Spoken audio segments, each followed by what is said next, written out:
За 1 час пути она теряет столько же энергии, сколько и за час работы шагом.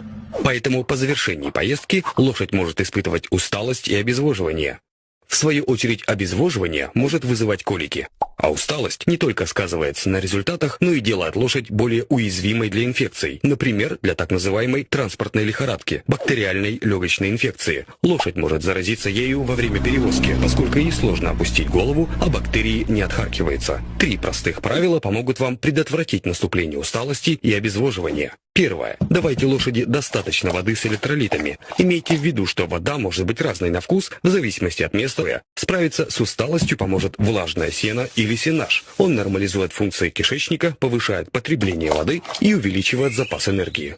Для предотвращения транспортной лихорадки привязывайте лошадь на длинную веревку и давайте ей сено и воду с уровня пола. Таким образом, она будет чаще опускать голову и отхаркивать бактерии.